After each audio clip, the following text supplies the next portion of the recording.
All right, welcome to Hot Takes, everybody.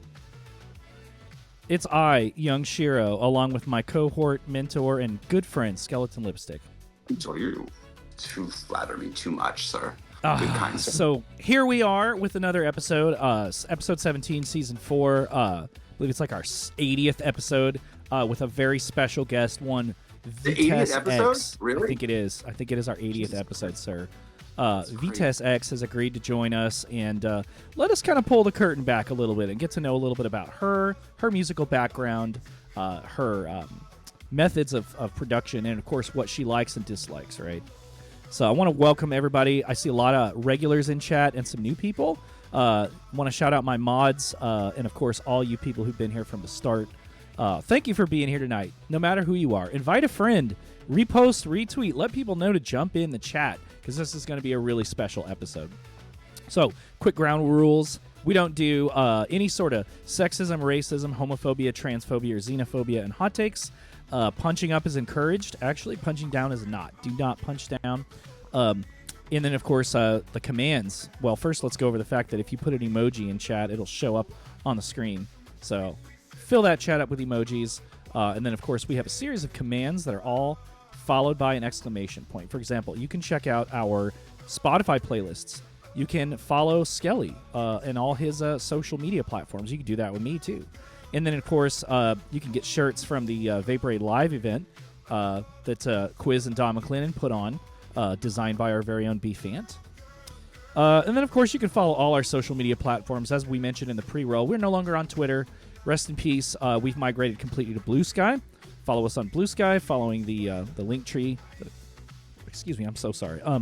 If the spirit moves you, you can donate. I badly need a ring light. You're going to see how great Chris and Vitesse look compared to me. He does need a ring light. Don't you guys want to see his beautiful glasses better?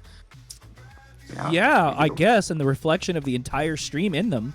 So, but also, we're going to be hopefully commissioning a very, very renowned artist for Season 5 artwork.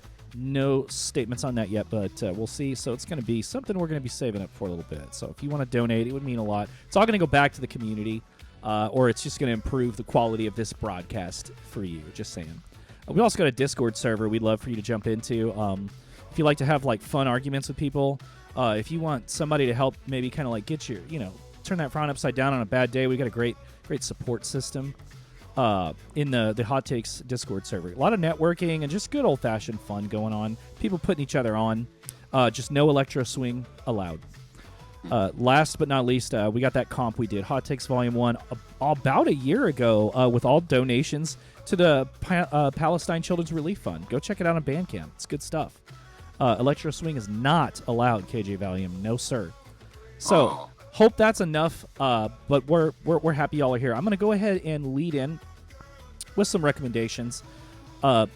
Chris, I feel like I've kind of like started a pattern of vaporwave rec, vapor adjacent rec, and then left field rec. It's just kind of happened. You sent me some good recs recently. Thank you, man. I know you like unsettling but danceable, so I like to send you that because I just really think you appreciate it. But anyways. So I'm going to start off with a softball vaporwave recommendation. From First Class Collective, I found a track on one of the First Class Collective comps. Shout out Zico and Effie. I believe they're First Class Collective. I'm going to be real embarrassed if they're not. But anyways, this artist called Boys Club 04, like the year 2004. Boys Club 04 had a song that was just incredibly gentle and serene and ended up being one of my favorite tracks the entire year that I found it. So I'm actually going to find the name of that track so I can reference it during this recommendation. But I finally caught up with and downloaded the album. It's very short. I wouldn't even really call it an album. I guess more of like a mini album. And it's called, let's see here, Youth Forever, right? And has a picture of like a stone, kind of like an idol, right? Or like one of those ancient little artifacts, right? And for whatever reason, it's like it's a genre of vaporwave that's like the samples are cleverly obscured. If they're even samples at all, I really can't tell. To be real, it's just incredibly serene, incredibly like airy, dreamy, gentle. There's even a song on there that's low-key kind of like a lo-fi house meets chill synth type vibe. So I want to recommend Youth Forever by Boys Club 04. And if you want to hear the track that I thought was just among the most beautiful things I've ever heard, then you're going to need to wait a minute for me to find it, because, man, I guess I thought I had this at the ready. Boys Club 04, it's called Youth Sunrise. So check out Youth Forever by Boys Club 04 and check out Youth Sunrise if you want to just get your feet wet. Moving along, I'd like to recommend a Vapor-adjacent album. Brother Tiger has been making music for a long time, right? You know Brother Tiger. He came up along with Neon Indian, Toro y Moi, Washed Out. I feel like he just barely missed like that. Like, if you were listing all the big chillwave names, Brother Tiger would just barely miss the cut, right? Along with Small Black and some other people who were extremely good, like Twin Shadow. Anyways, he never stopped making music. And you know what? He has continued to get better, in my opinion. So, like, controversial take. I feel like some people, as soon as they got a budget, just kind of got kind of boring. Sorry. Not Brother Tiger. That guy's stuff has gone up in fidelity, and it's gone up in quality. And not only is his self-titled album phenomenal, but he has this series of albums that are like not even really intended to be like forefront offerings. They're just like ruminations upon a theme. They're called the Fundamentals collections. He has 4 of them. And it kind of reminds me of, like, you remember CFCF? He would have those albums where, like, the entire thing was basically all the same beat per minute. It was almost like one long mixed track with, like, movements that would be separated. He does that. Brother Tiger does that with the Fundamentals collection, and Fundamentals Volume 1 is phenomenal, but I just recently finally got my hands on Fundamentals Volume 2, and it's just beautiful. If you want to hear like 30-40 minute album that's almost like a one theme that just kind of ebbs and flows, builds to a crescendo, and then releases, check out Fundamentals Volume 2. The one particular song I'm actually going to be playing later on during the stream tonight that really stood out to me was called... Oh boy, I'm so sorry. Sunset District. Check out Sunset District from Brother Tiger's Fundamentals Volume 2. Last but not least, I like to throw a hardball out there, a curveball, I guess you could say. I'm a big fan of deconstructed club music. I really like unsettling but danceable material.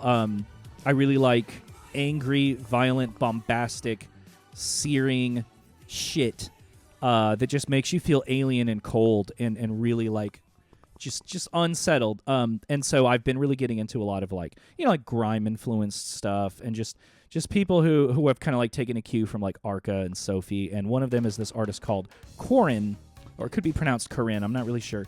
And they just make these tracks that are just completely devoid of any fucking melody whatsoever. And they're icy and they're prickly, and they leave you feeling really, really like just outside yourself. But I really like it because you can throw it on in a club environment, and I feel like it would really smack.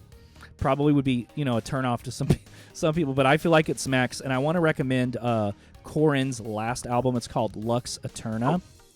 Corin's great. Oh, so you're familiar? Really? Yeah, I think that's fucking great. Okay, I'm so glad to hear that. Man, I feel like this style of music is not very popular. But man, whenever I meet people who are into it, it's just like really fun to talk about. And I recommend it if you're a fan of just really brutal percussion. And you're okay with there being like no melody or no like you know what I mean, like no chords or anything in your music. So check out Corin's Lux Eterna. And then I would like to cede the floor to Skeleton Lipstick, who has a hot take for us tonight. Okay, so we'll keep it simple right now. We'll make it as quick as I can so we can get to the interview. Great idea. Thank you. One of the things as an artist that I feel like people tend to think about is, we obviously know that it's very difficult when you get criticism, and a lot of times I think people obviously tend to look at the criticism they get more than the actual accolades they get or the heralding they get from their fans, and that's a pretty obvious thing to tell people is, don't focus on the things that are being said about you that you are disparaging. Focus on the things that are saying about you that are good. But, we obviously know that it's hard to not do that, right? But I think another thing that happens is sometimes people tend to think about who's not listening to my music and how can I get them to listen to it. And it's one thing to try and ignore the disparaging voices, but sometimes I think you have to ignore the idea that some people may never be listening to you. And it's better to kind of focus on your fans that like you and to build out from there rather than to try and continually put yourself into areas where you may not be as well received. So I think it's one thing that to not pay too much attention to the criticism, but I think you should also not pay too much attention to parts of the audience that you may never penetrate, and to just focus on the people who like you and to build out from there. So that's just it. Man, I mean, honestly, I feel like a lot of people could stand to take that advice. I know that capitalism has this idea of limitless growth. Well, and it makes sense too. You want to expand, you want to expand your fan base. You want to expand yourself into the playlists of people who've never heard you. But it's good to know to not just do that wildly, to think about who likes you and then to sort of move from there, not to just throw yourself in front of an audience that won't get you, won't understand you, and might just waste your energy and time. So one thing to ignore the people that don't like you and say bad things, but also maybe ignore the people who may never get you either. And don't worry about that. Don't throw your pearls before swine. Yeah, sure. Well, man, Okay. I think that's a wise take, and I think y'all should write that down or just like ruminate on that, because honestly, he would know. And I think that's just something that many people need right now. Let's see what our special guest tonight seems to think about that. You guys, Vitesse X has graciously agreed to reschedule last week when we had a small issue occur. So thank you guys for, of course, being gracious and patient with us as well. We really appreciate her flexibility. Vitesse has been working on and releasing club ready, like just like left field pop, I guess. I don't want to over genre or over classify, but like one thing I like about Vitesse's sound is it's like kind of unclassifiable, but it's extremely dance floor ready, and it's got like a strong feminine energy that. Very dreamlike too. Very easy to dance to. But also very easy to ruminate to and to just relax to as well, or to just drive in a car late at night to. So it really covers both those, which is a very difficult thing to do, to cover both those ends of the spectrum elegantly. It's the whole target market there. Very elegant. Yeah. Yeah, elegant is a word I would use to describe Vitesse's work. But she's an accomplished DJ as well as musician, and co-runs music website, the record label music website. With Chris Burden, who has artists like Groceries Project, I think it's his side project, Jordan Bortner's project, and then a handful of other pretty awesome. I think DVI is on music website. We love DVI. So Vitesse agreed to join us tonight, and we're going to pick her brain a little bit. And we want to thank you guys for being here, and we want you all to graciously greet and say hello to our very special guest tonight, Vitesse X. Go ahead and unmute yourself, girl. There she is. Hello. Hello. I'm happy to be here. We're overjoyed to have you here. How's it going? What do you think about what Chris said about you heard what he said, not throwing your pearls before swine? I definitely have had my fair share of criticism throughout the course of my short career. And I can't say I have like a perfect answer to how to deal with it. But I think it has sort of led me to question my intentions with my art pretty often. And I have kind of just gotten to this place of really not caring at all anymore about any external factors whatsoever. Like I used to really not totally believe in like, oh, just make the art for yourself. Like I thought it really was you had to do some fan service stuff for this or that, try to do kind of what's trending or whatever. And at this point, it's completely gone out the window. Like if I'm going to deal with criticism no matter what. That's just inevitable. So I might as well just like follow the path that fully resonates. So, and I think that's like in doing that, I've noticed that my music, like I'm actually so much more proud of my music, and I actually like my music for the first time. Because I think there's Hell been yeah. a lot of times in my life where I put stuff out and I'm like, that doesn't feel totally me.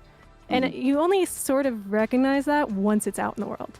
It's hard to fully recognize that until it's out, until it's actually being consumed. Yeah. So, yeah, I've kind of taken a 180 with all that. And like, rate your music. I will not go on that I devil wanted to website know. No, do stay you? away from there. ever. Nice. She doesn't read or rate your music. I do not go on my. there anymore. Hell yeah. That's I great. mean, That's I good think advice it's for everybody. if you aren't affected by that stuff, like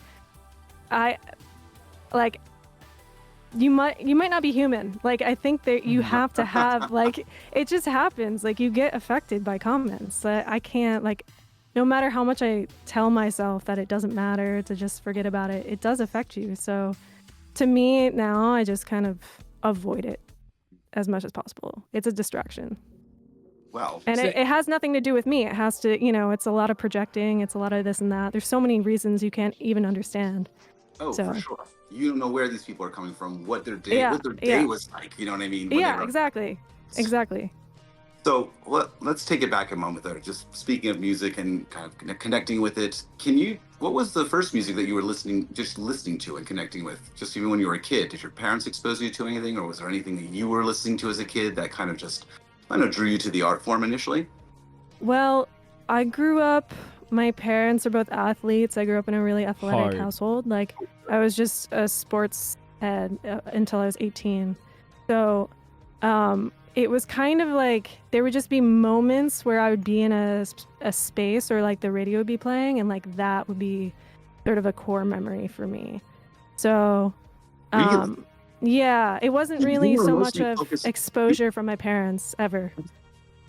So what interesting. kind of started to draw you towards music then? If you were on this track, you were doing athletics, you weren't really thinking about music as a career or even as a way to express yourself at the time.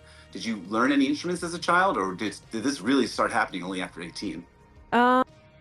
I started playing guitar like I dabbled in it when I was in my late teens. And then when I turned 18, I actually got guitar lessons and stuff, but it was kind of I think I was just a really introspective, shy kid, and I didn't have a proper way of like connecting with people. I definitely felt like an outsider, and especially being around all these jocks all the time, like there was just like a lot more depth that I couldn't connect to people on.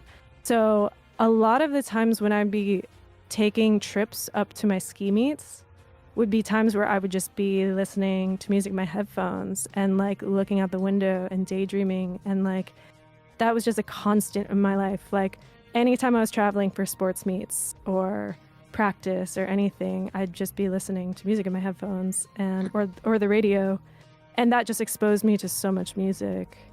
And that's it was always just this intimate, fully sonic auditory experience. Like I talked to a lot of people, like they talk about growing up with MTV and stuff, and I didn't really have that exposure either, so there was never much of a visual component of the music I was exposed to.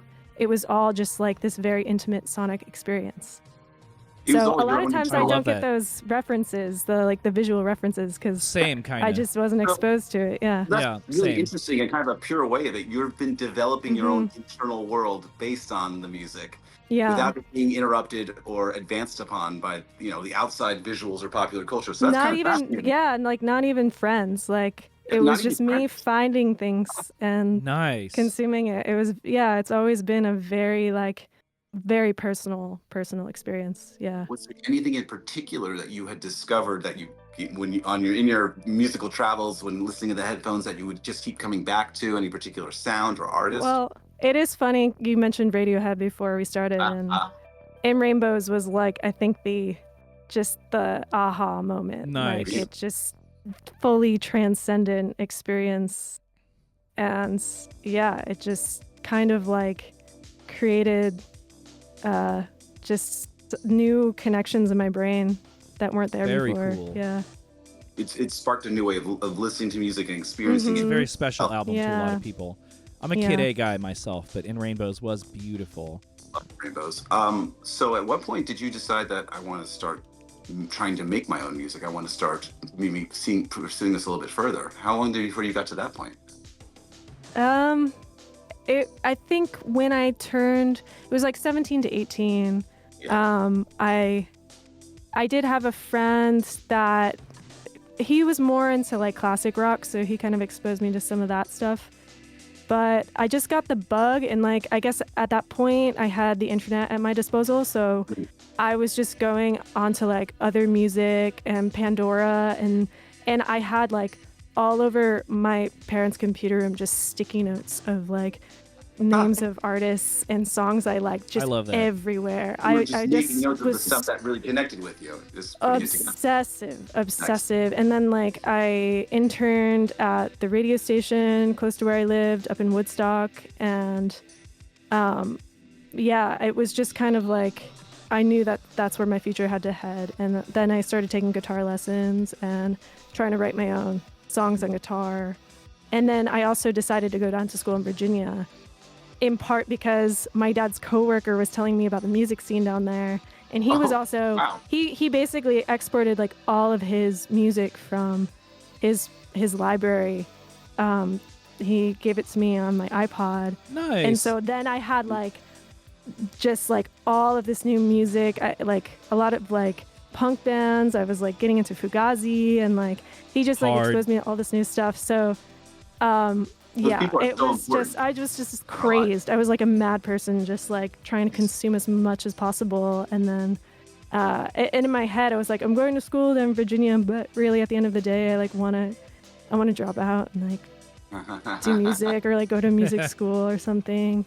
Yeah, those people that give us music like that really expose us to how broad the world of music is, are just so important. We've talked to a lot of people who had some person in their life who gave them like a bunch of CDs or an iPod or like a B stick, and then it's just like with not just one style of music but multiple different types, and it just opens up a whole new world when you get to that point. Those people are so important. They are. Yeah, they can really alter the course of your life. Tastemakers.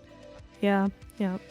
So when did you decide were you just initially writing music on guitars? Did you ever try playing that kind of music live, or what point did you start to thinking we wanted to pursue electronic music? Well, it took me a while to get to that point.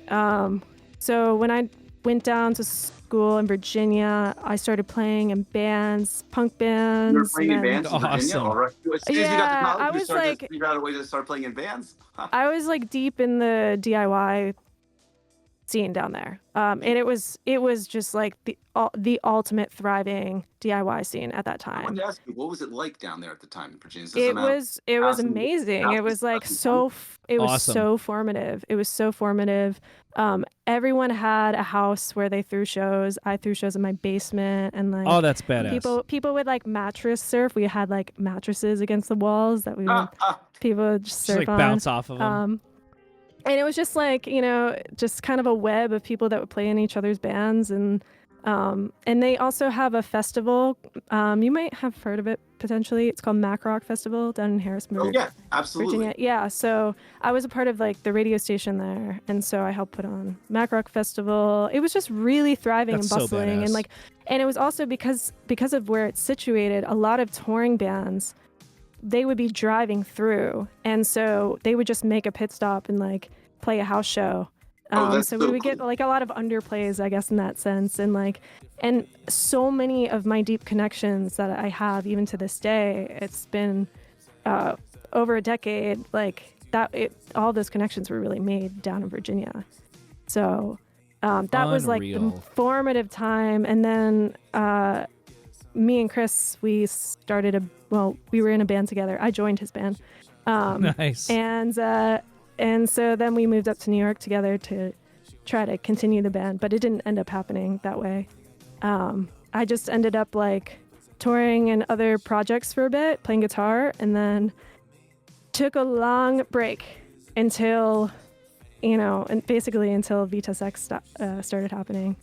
Wow. So, yeah. During that break where you were just kind of resting, trying to figure out what your next project would be, what your voice was going to be, just how you could connect deeper to what you were making? It was a weird time. I was pretty disillusioned at that point with like being a musician in general. I ran into a lot of like messy people that kind of just like sucked my soul out of me and made me not want to do it anymore, really. So that happens. It's, I think we can all relate at some point in our lives. But yeah, I was dabbling still, and at that point I was dabbling more in like production and Ableton and stuff. And so I was getting my chops up slowly, but barely. Like maybe had like a few demos under my belt. And then when the pandemic hit, that's when this project started. So yeah. It's an introspective process working with the electronic stuff, considering you came from a scene that's requires so much interaction with other people. Good, but obviously has its downsides as well that you experienced. I think it was probably really nice that you were able to retreat just kind of into yourself, honestly go back to the person who was sitting on the bus listening to music on the headphones, but now you're sitting in your apartment and you're listening to I did have a lot of that. I did have a lot of that introspective time. At that point, I was way more focused in my career as an audio engineer. So like, that's right. I forgot. I remember you doing like sound for George and everything back. Yeah. So that became. You were doing sound engineering for everybody. Yeah, that became like my big passion. And it was like I kind of got my fix through doing that, because it's when you're mixing live, you kind of become a member of the project for a second. Wait, stop for a second. How did you get that skill set? Because I got to ask you about that, because that's crazy. I would like to know as well. Touring and doing sound for all these artists, and they're trusting you to do the mixing. Wait, how did you learn to do that? That was also kind of like I eased my way into it. Okay. I think being part of DIY scenes and stuff is a great way to get your hands dirty at the beginning and fuck up here and there to just like learn the basics. So I mean, I was like maybe doing some DIY events, helping build the PA systems and stuff, like really basic mixing. And then I did go to like a program for audio engineering, so I got some of the basics there. And then there was this venue that I was DJing at. I was DJing like vinyl records at this venue. Ooh, sick. Goddamn. So were you DJing around the same time that you were in band? Sounds sicker than it was. I mean, I was just basically... I was playing like my favorite indie records pretty much at this venue. But still sounds sick though. It still sounds sick. They had this small room in the back, and they would have bands play back there. So I started like shadowing the engineers, and then one day the manager was a total asshole, so like I know I couldn't ask her to work there, so I was like, okay, instead of shadowing you today, I'm just gonna do the whole thing myself, and then afterwards I'm gonna tell the manager that I did it, and then maybe she'll want to hire me. And so that's what I did. I just like ran the whole show, and I was like, hey, so just so you know, I did the whole show tonight, like could you get me maybe some days? And then from there I just kept moving up to bigger and bigger rooms, and then basically was doing live sound like all over the city, and then did some touring. I toured with Beach Fossils in 2020 before the pandemic, so that was like really cool. They're my homies, and like we were gonna move on to bigger tours and stuff, but then what years were you hit. touring with them? It was just 2020, right before. Because I remember I caught Beach Fossils at the poolside Hard Rock in Vegas, and I'm not sure if that was 20. I feel it was a little earlier than that. Yeah, might be. Yeah. That's pretty cool and incredible that you're like, look, this person's not gonna they're not gonna take me seriously, so I'm just gonna do the thing. I'm gonna do it well, and then I come to them after, and then what are they gonna say to me? Is not they're gonna don't ask for permission. Yeah. Ask for forgiveness. Mm-hmm. Well, just like be confident in yourself and do the thing that you've been doing already. And if someone doesn't want to trust you with it, just demonstrate to them.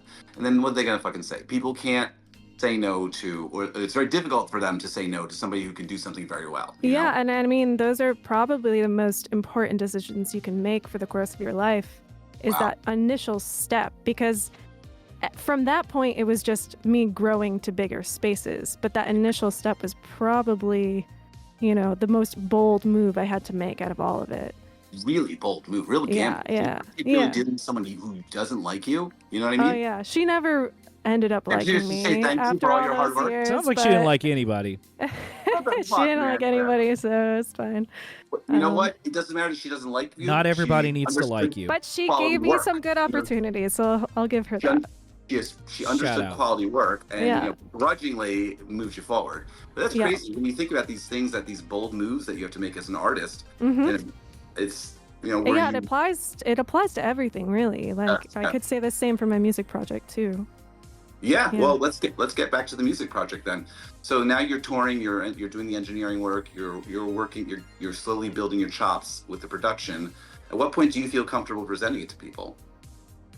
Well, during the pandemic, I did switch careers, but I'm working as an audio engineer still, but it's in a more corporate space. So at that point, I was working from home, and so I had a lot more time than I had probably since I was like in high school living with my parents.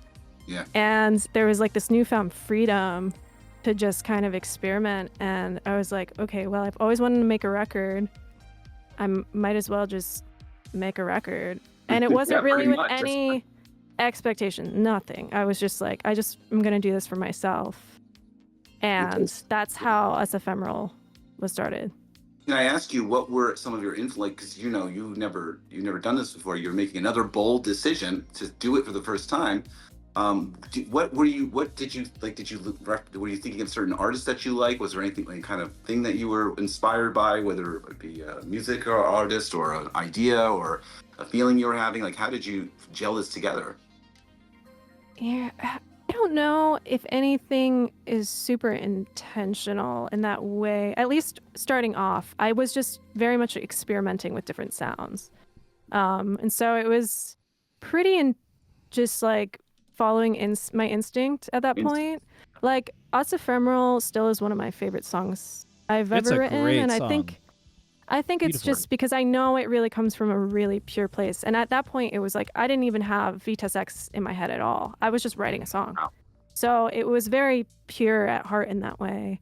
And it was more for me just like a way of storytelling and like, yeah, I guess taking bits of what I've consumed over the past however many years between being a part of the dance community, and then also like my indie background, and it just kind of like merged into that song. And It certainly feels like a combination of those. Yeah, things. it's Yeah, a perfect. yeah. It really is. Damn.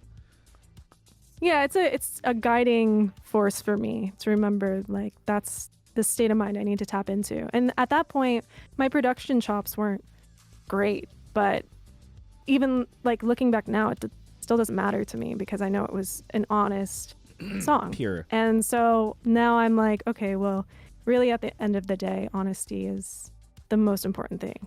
Yeah, is the music sincere? Like, does Is the it music come sincere? Yeah. correct? Yeah. Absolutely. Yeah. So then after you finished that song, were you like, okay, well, I think I want to keep going in this direction. I'm going to expand upon this musical this endeavor that I'm doing. Or what made you decide that, okay, now the song is done, I want to keep going? There were months ahead of me where I was just dabbling in stuff. I sent a couple tracks out for mixing just to have it mixed, and but I didn't really have any plans. I think I did hit a certain point after that where I just decided I didn't want to be a musician anymore, actually.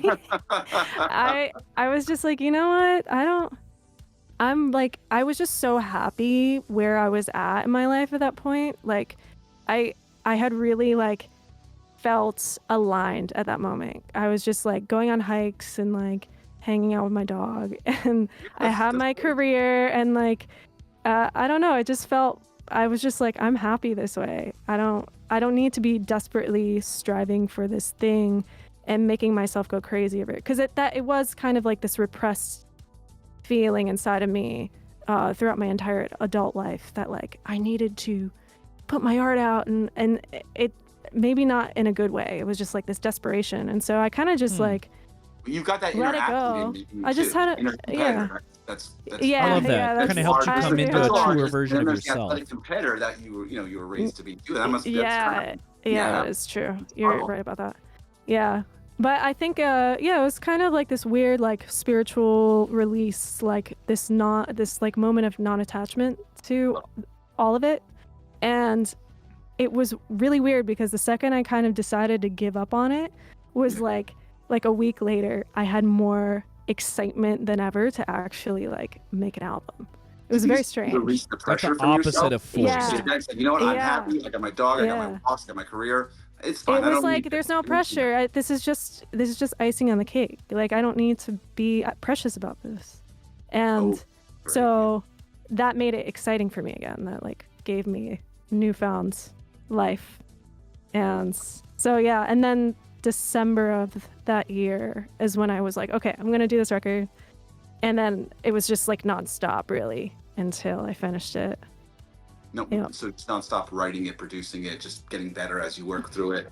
Yeah, just kind of like each song was a different sound. I was just like, okay, well, I'm gonna try this sound now. I'm gonna like try kind of like an IDM style track, and I love so that. when you listen to that album, it does kind of feel like a mixtape in that way because it's just me trying out different sounds. That's so much Well, I fun. think it all though. sounds like it's coming from the same voice. We love a though, unified you know? sound, but like a variety of sounds, it's just so much more fun. I think it's better yeah. when there's like a little bit of a variety, but you understand it's coming from the same person. You know what I mean? Yeah, me too. Yeah. And we've Finding talked names, about that artists before. I and stuff, thoroughly and their agree. feelings, their Yeah, there's got to be a worldview. unifying, something, a leitmotif. It's just like you can feel the hand of the creator in the art, Mhm. and that's what I think you can. 100%. That's what I think that's in that album, absolutely. Yeah, there will always be a level of cohesion no matter what. Even if you try forcefully to not have that cohesion exist, just the fact that you're writing it in a specific place and time is going, and because it's created by one person, there's going to be cohesion, no matter what. So I don't think that's something I don't think people need to pressure themselves so much about.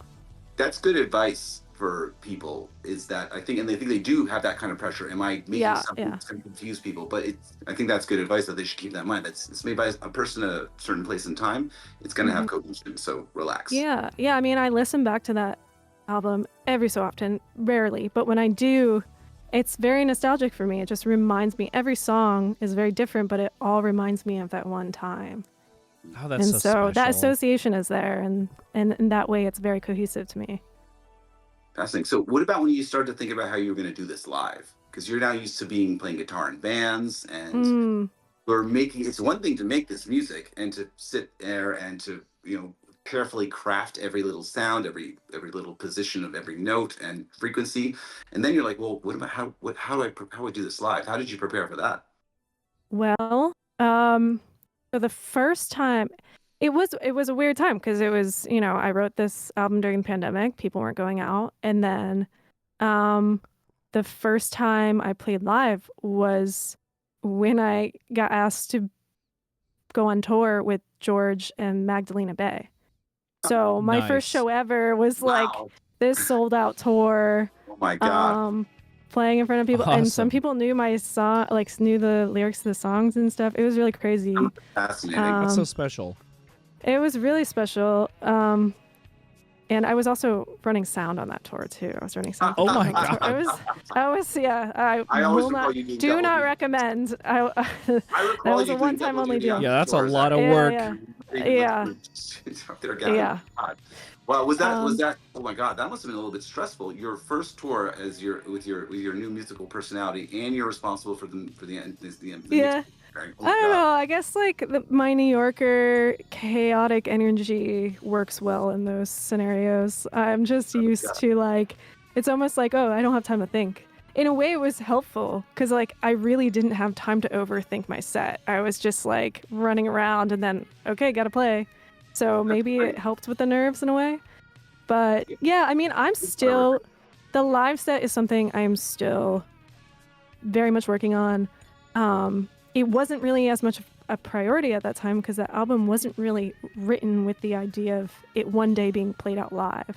Yeah. And so now when I'm making songs, I do kind of have that in the back of my head and how it's going to be translated. So that's sort of my new venture, I guess you could say. And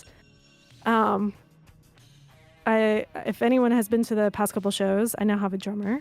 So Heaven Sample. Hell yeah, many Heaven people know. Sample. So that's love that been guy. adding a lot of life to the live arrangement. it's something I always wanted. It's something I always heard. And if anything, if I add anything more, I just want more percussion.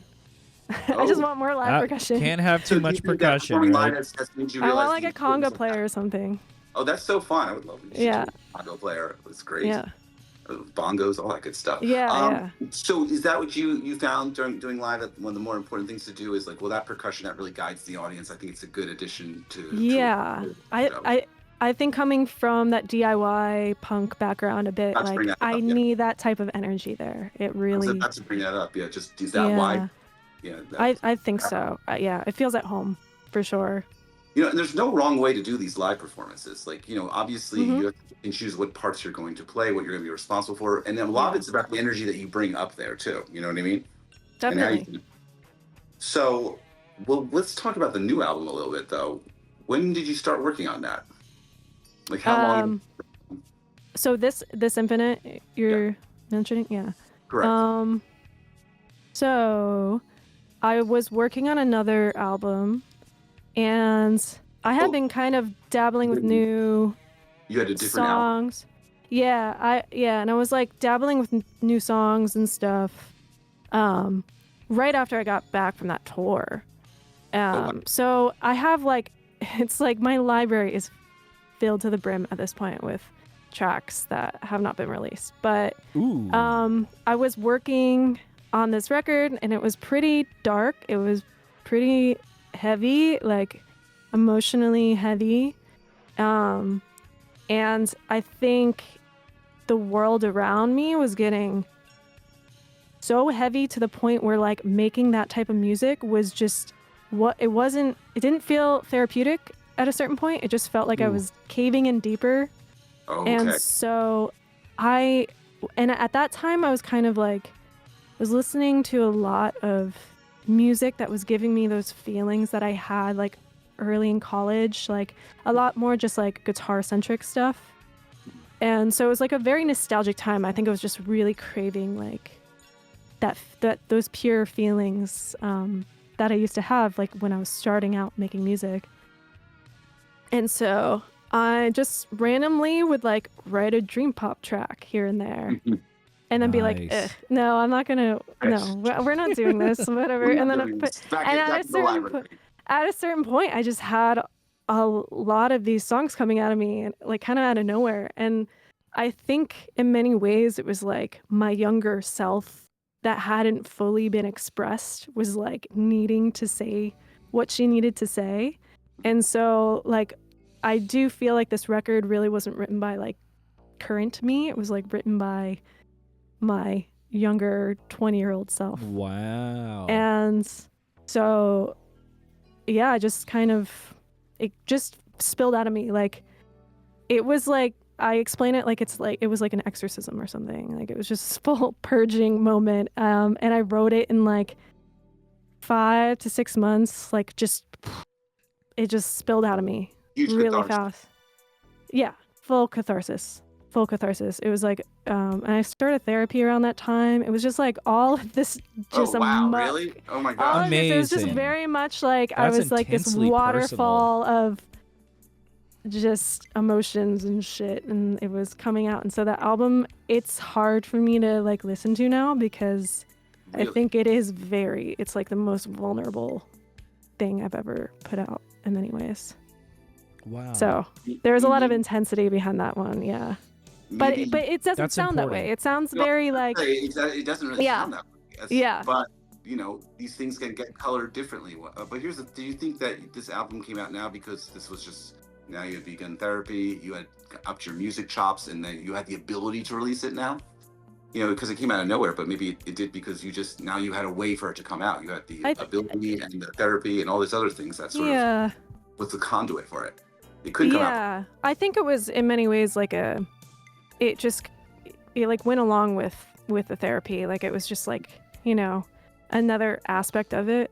And I just really needed a way of purging, and that's kind of, it took the form of that record. And so now I'm kind of getting back to the old ideas, and I'm like feeling like I've reestablished my current self again, and I'm like, you know, more aligned with like my current taste again, and getting back into more of like electronic sounds and stuff. Nice. But yeah, I think in a few years I'll listen back to that record and be like, wow, that was a moment in time. But I think it's too soon for me to really like listen back to it. What is right it like? now. Was it like playing the songs though? A little bit different. I think because I have so much going on stage, like I can distract myself from the like emotional That's good. intensity of it, maybe. And Nice. it's nice. It's nice having Chris Heaven sample behind me, just drumming away. Hell yeah. But yeah, I have a lot of new songs I'm working on, so hopefully I'll be able to play those live soon. But yeah, clock is ticking because the tour's coming out. I was about to say there's a tour coming, right? Yeah. Mm-hmm. Well, let me ask you, what is it like planning a tour? Like a big tour, like the tours that you guys put together? It's pretty easy when you have a booking agent. Hell yeah. I just kind of say when I'm available, and then I have people on my team Nice. helping me out with that. So, yeah, I mean, I keep in mind like where people seem to be engaged with my music the most. This goes back to what I was saying with the hot Yeah. dip, focusing on the people who care about it and not Mhm. putting yourself in places where you're going to be wasting your time and energy. Like, it's Yeah. one thing to ignore the people who don't like you and say critical things, but sometimes you have to ignore the places that are like, well, I've never been to this town. Okay, well, maybe you shouldn't go to that town yet because you're not going to be appreciated there. Go back to the places that you are appreciated. Maybe one day, but don't force it. Yeah, I mean, I also I have a full-time job, so that is Yeah, that's I right. have You're Yeah, still doing true. the full-time right. job. Wait, So all right, wait, that's total New Yorker. You're still doing the full-time job? yeah, I'm still You so are in a many ways I Northeasterner. have to. It forces me to be more selective in that sense, True. Like Amen. I'm like, well, I can't take too many days off work. So, but I also have done like that tour life, that intense tour life where you're just Wow. hitting every city after city and playing to no one. I've done that before, and sleeping on Ooh. couches and all that stuff. So Yikes. yeah, I think I am at the point in my life where I just, for my own sanity, it's time to be slightly more selective. Although I would like to hit every city I can at some point. What are some cities that yeah. love Vitesse? One day, but not right away. You could No, right away, yeah. What were you saying? Isaac? Like some cities that some cities that you remember that you had an excellent time. Well, I haven't done too much touring with Vitesse X, so a lot of the cities I'm hitting are going to be first times. Very cool. But yeah, I'm doing a West Coast tour, so I'm going to be hitting Portland and Seattle, San Francisco, LA, and it seems to be where people have been asking me to play for a while, so makes sense. Very cool. Yeah. Sorry, just had to get that one in. Okay, that's fine. So can you tell us a little bit about the new music you're working on? It's all over the place right now. It's Nice. yeah, I have to. I think my next mission is to stay focused. That's the next thing you want to. That's the next skill you want to build. That's the next skill I want to build because I have so many ideas Well, you and do so so much. many half-finished tracks and so much. Hey, better than It's Writer's like Block, so right? many new eras. What's that? Better many than new Writer's eras? Block. Yeah. I know it's a good problem. But yeah, there's just so many songs that are like 70% done. So now I'm just trying to be like, okay, what are the priority tracks, and then move forward from there. And I also am trying to like compartmentalize a bit, like, okay, during the week I work on this record, and then during the weekends I work on this dance EP. So that's kind of my mentality now. Like, I really want to have songs that I can be DJing out. That's really important to me. So I'm Very trying to cool. work on some dance stuff while trying to finish the next record. It might be more single focused for a bit, but yeah. That is the tough thing, to be like, to force yourself to work on things, because as an artist you kind of want to work on what you feel like working on, and to actually set up that sort of structure is Good difficult. point. Yeah, sometimes you can't fully go by what you're feeling all the time. And I do think that like athlete brain, it has been helpful in that sense, because I can be like, you know, it's more just about the discipline and more just about the consistency rather than just, you know, going with your gut all the time. I think that's great when you're like sitting there working on a new song. Go with your gut for sure. Yeah. But when you need to finish something, then it's more like, okay, that's when the discipline can come in handy. So that makes a lot of sense. For the Yeah. inspiration, you trust your gut. But once the inspiration Yes. has begun to like exhume itself from your mind, well, now you need to Once- create structure around it. That makes a lot once the vibe is there, once the thought is there, that's when all the more like prefrontal parts of your brain come into play for sure. I think that's great advice for everybody here too. That's good. Okay, so that's really interesting. So you think that, and this is really interesting, that getting some tracks that you can DJ is specifically a good thing for you to have, like a good part of your arsenal to keep available. Has been playing live? Is that what made you think that? Is that how you decided that? You know, I really have stuff I can DJ out live more. Is really a very important thing. Well, it's more when I DJ out. So I it's like I have my live set and then I'll also get booked as a DJ. And when I DJ, I'm not really playing my own stuff because to me, my music that I have out is not really made for that context. It is made more to be like this introspective, intimate experience, the way that I've always consumed music in the past. But so in that sense, it doesn't really translate for the dance floor. So I do want to now focus on making some stuff that works for that and that fits into the curation that I bring into a DJ set. That would be badass. Makes sense. That's the plan. Yeah. That makes a lot of sense. Is there any artists that you've been listening to that you like to play live in your what are your DJ sets like? Let's talk about that actually. Like most recently, you're telling me and Isaac off screen about some very interesting stuff. Yeah. And very interesting things you've been playing. Definitely want to go into that. Yeah, I mean, I've just been going full prog house trance. Nice. With my sets. I feel like it can be a little niche for people maybe, like it's like definitely when I bring up some of the artists that I DJ, like people aren't really familiar with it, but that's great.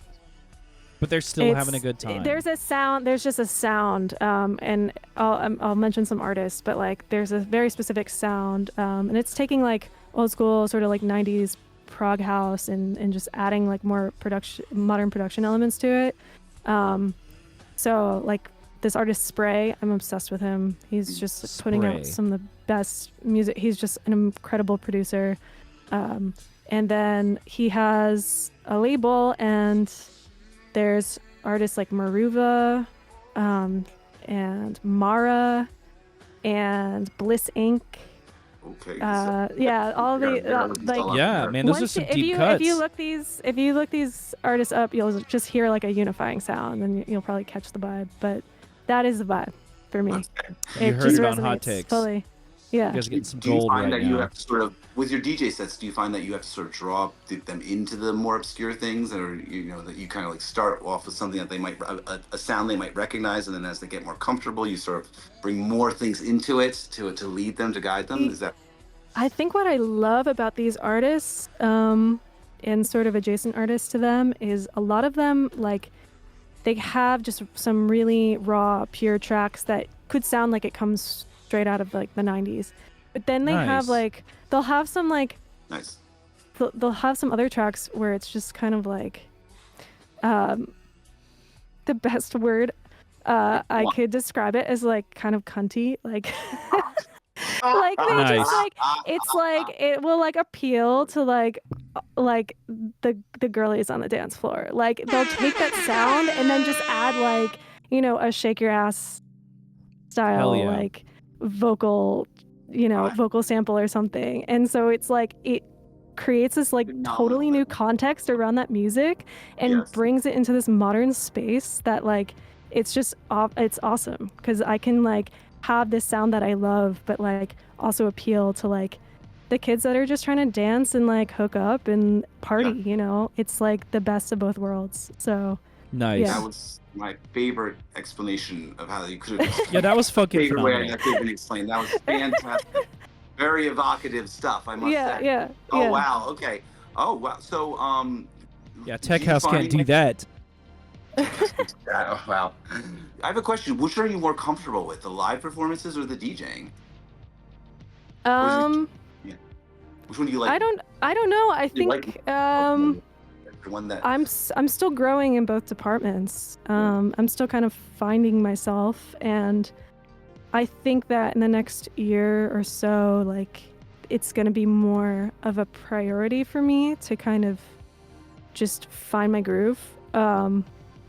So I don't know. I think it's hard to say. I feel like I'm kind of in the same boat in both worlds. Like, I'm just really developing, and I'm prone to imposter syndrome. So I don't think I ever feel like, okay, I got it. Like, it never feels that way. I'm just like, okay, there's You never always have something the I gotta Bart be Simpson working on. "I am so great" moment. No, It's never. I get That it is- occasionally. I It's don't very think I've ever fleeting. had that in my life. Oh, would that be, sucks. That'd be nice. Yeah, right. No, but that's what keeps me going. You know, Yeah, I think that it is a driving force. So I mean it that- works. that's what keeps you striving to push yourself too. You know what I mean? I think That's so. I think so. I think I've just, sometimes people, they have like imposter syndrome, or they have this or that, and they think like they just have to abolish it. They have to get it out of their lives. They have to overcome it in some way. And for me, it's like, I don't know how possible it is. So might as well just like make it work to my advantage. Right. That's great advice for people out there too. Yeah. Sometimes And I you don't think have to eliminate everything. You I can think use it's helpful that I've been in the industry for a long time, and I've met a lot of people that have made it. And a lot of those people never feel that way. Like, a lot of those people are still feeling like there's more that they need to do to prove to themselves that they deserve it, or that they're ready. It is potentially a never-ending game. So Right. it's better to embrace it now than Yeah. just constantly fight the friction. Interesting. Yeah. But I mean, you know that you can be centered too. You've been there before. Yeah. You've been aligned many times. So Yeah. no big deal. When you feel like you're not aligned, oh, that's great. More of an opportunity to push yourself. Wonderful. I think you. Great way of looking I at definitely the confidence does grow. sure. Yeah, It's it just does. a matter of It being does out grow. there and doing it. Like, you have Mhm. to. It's like with your engineering and everything too. I'm sure the first time you did that, it was just like, well, Oh I'm gonna yeah, learn slowly, and then you're like, I'm going Mhm. to tour and mix everything. it. Goddamn. yeah. So, Chris, I okay, think we got time for maybe one more question before we turn it over to the okay. audience. I guess I'll just okay. All right. Well, then, just really quick, I just want to ask. So, all right. After the electronic album, what direction is the new album going to be going in? Aside from the electronic stuff, the other things you were working on. Okay, so I'm planning on a dance EP that's in that style of those artists that I mentioned. We'll see where it goes. Honestly, like, I don't have full control over this, so we'll see where my intuition takes me. But yeah, so I'm like trying to do sort of this prog house style EP, and then I have another album I'm working on. Well, I have kind of two, but Okay. the one I'm focused on mainly is like really hard to describe. And I think it's good that I can't describe it because it feels very me. It just feels like Vitesse X is the genre. That's great. So- So it's getting more deeper into who you are with the next album. Yeah, sonically. It's still has guitar work, but it's still like it's tapping into like Orbital and Opus 3, who are like probably some of my most like biggest inspirations. That really tracks. We are. Yeah, That's yeah. three, of course. Yeah. Tracks. Love it. And it's like even got some like punk grooves. Like there's a track on there that currently is named Fugazi because it's like reminds me of Nice. Fugazi I love bass line. the So placeholder titles we give things. Yeah. yeah, I think that We're like gonna put it's those. really just like a full coalescing of all of the things that have inspired me throughout my life and just coming into one sound. We So- very much look forward to it. Yeah. Absolutely. Fugazi and Orbital. I feel excited about it. And I don't know if I've ever fully felt that way about my music before, so it's good. It's good. So like I said, the confidence lovely to does get better. Very cool Yeah. stuff. Very much looking forward. Well, okay. So now you can let. Now I'll stop. You can. Yep, Let so the, we've reached the I'll top of the stop hour. early. We have gotten to know Okay. Vitesse and a little bit behind the curtain. Now is the part where all hell breaks loose and we let the guests Right back submit to their that again. questions. And we've actually got 3 that I've already banked that people have asked that I'm going to go ahead and start with. 20 minutes ago, Steven Savag wanted to ask you, what are some cities that you would like to play? Well, I guess if you're talking about the U.S., Oh, man, all of the above. I mean, I'm really excited to play the West Coast. I'm really excited to hit Seattle and Portland. Hell yeah. I just, That sounds I've really, I've toured there before, but like never as a solo act, and I've always just really liked the vibe out there. And then, well, I loved Atlanta. I did love Atlanta, I so need to it go would be visit cool to Atlanta. play there again. I've Yeah. already played there on my I gathered first that. tour, but like it would be nice to, go back and do it more as like a headlining thing. And then, oh man, like it would be great to go to like Berlin. Oh, yeah, oh, your shit would and just go I off really- in Berlin.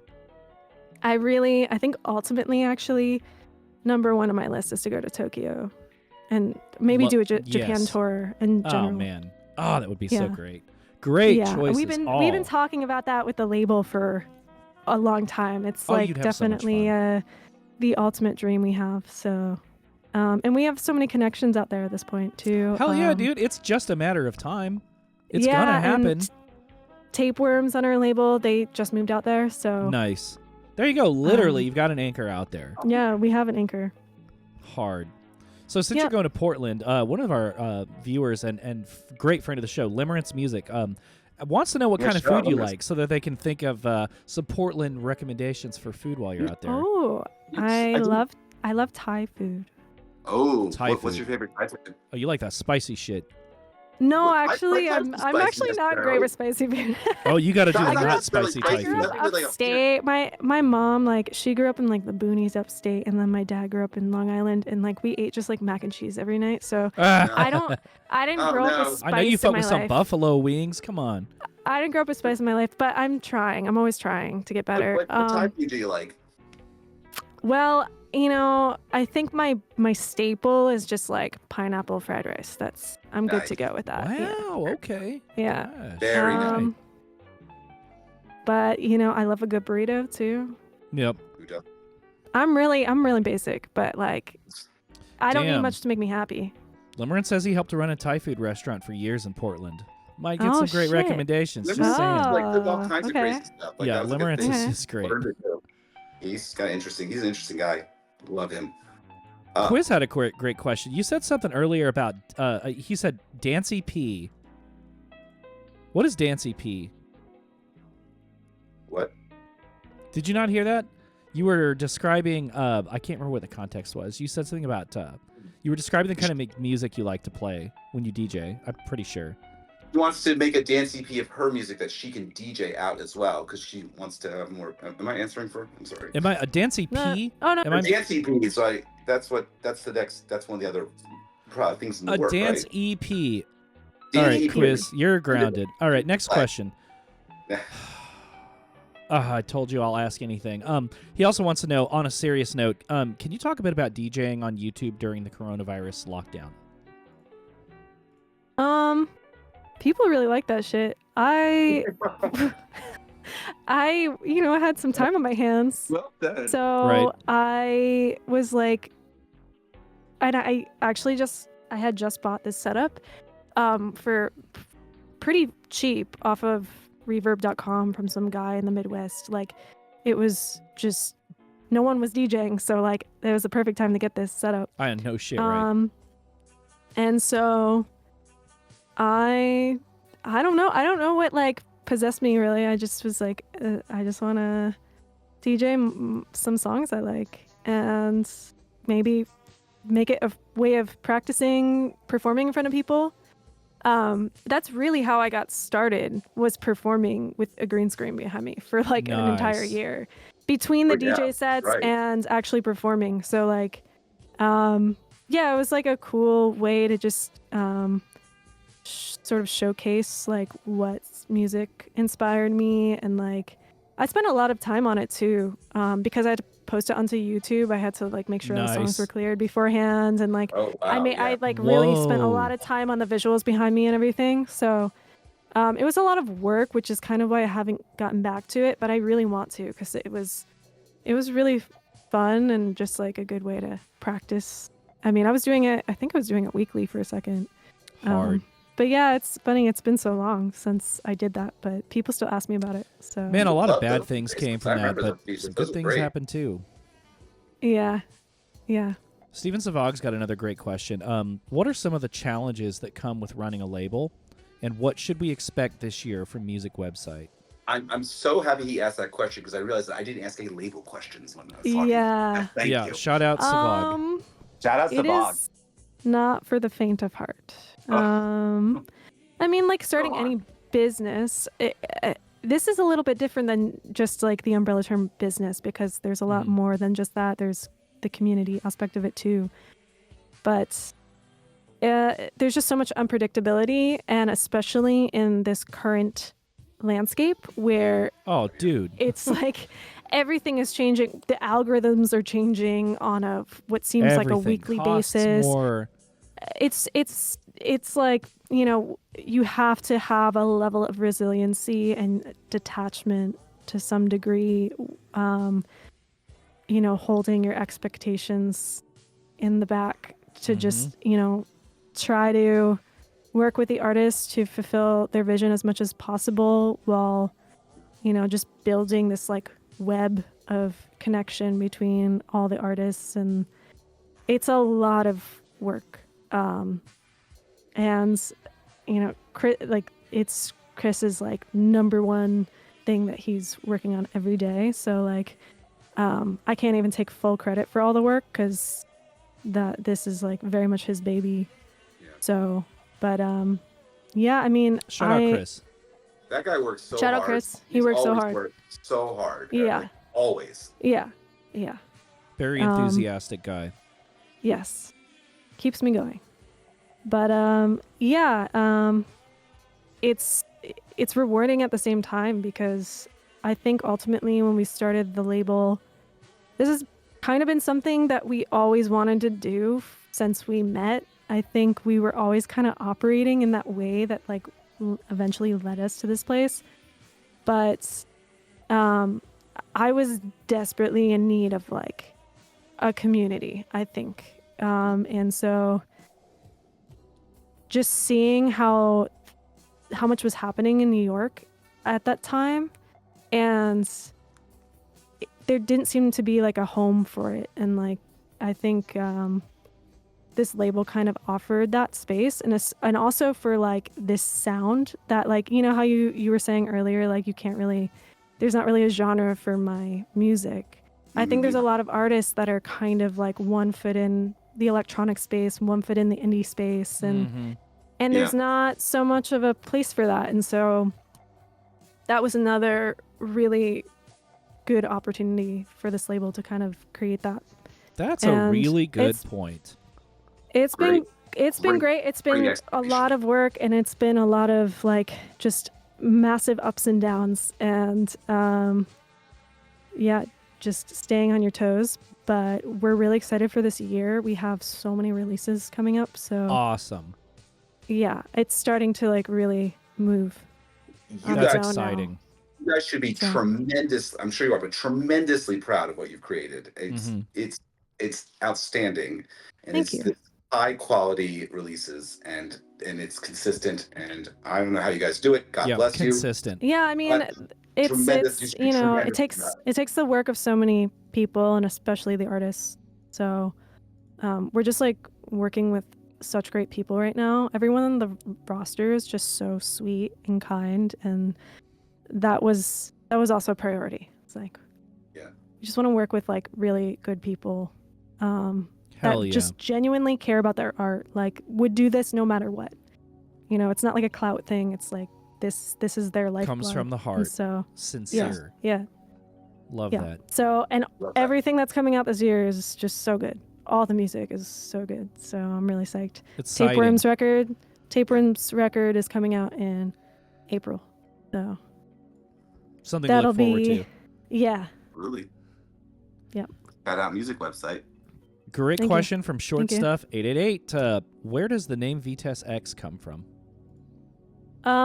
So I was in a phase where I was listening to like a lot of dark wave, just kind of like, yeah, I guess like dark electronic stuff. And I had a radio show at this spot called Newtown Radio in the city. And so I was listening to a lot of Marie Davidson at the time, who just put out a new record, actually. She's really fucking dope. And she had a song called Excess de Vitesse. She speaks French. So I decided to name my radio show after that song. So I just kind of shortened it to Excess Vitesse. And then I think I just really liked the name. I really liked the word vitesse. It means speed in French. Oh. I really Hard. like that word. It's Love just that. like, it's cool. It's just a cool word. So when I decided to start this project, I almost went with that name, but then I was like, okay, it needs to be shortened in some way. So then it became Vitesse X, which was also kind of a nod to artists in that genre at that time too. Like Gina X was like someone I listened to a lot. So I don't know. It just kind of came from that era that time I was listening to that type of music. And now it's been recontextualized to this sound now. But yeah. Well, kind of like the music that you were mentioning that you like to DJ. It's recontextualized. Mm-hmm. Yep. Yeah, that's a good point. Too hard.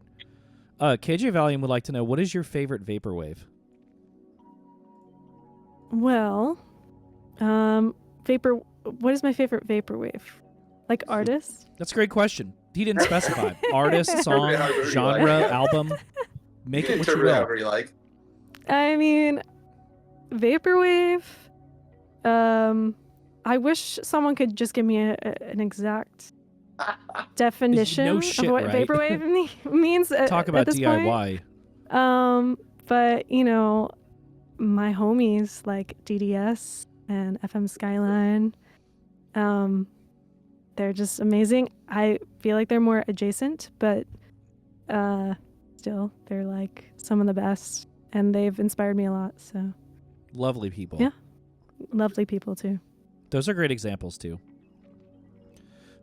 Heaven Sample. Who knows What is what vaporwave means? But real yeah. shit, right? Like in my world, I mean, that's what it means. Heaven Sample, FM Skyline, and DDS are all vaporwave. Like, now you find the common denominator. Heaven Sample, speaking of which, he wants to know what your favorite butt rock is. Oh man.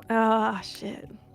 Well, does Alice in Chains count as butt rock? Because I feel that's kind of insulting. Yeah. To their Maybe sound. like 'Cause proto they're butt a lot rock. deeper. I think that's what I would choose, because there's something a little bit deeper about them than just calling them straight butt rock. But if it's something where I'm like 3 gin and tonics deep and just trying to do karaoke, then like Creed. Creed all the way, man.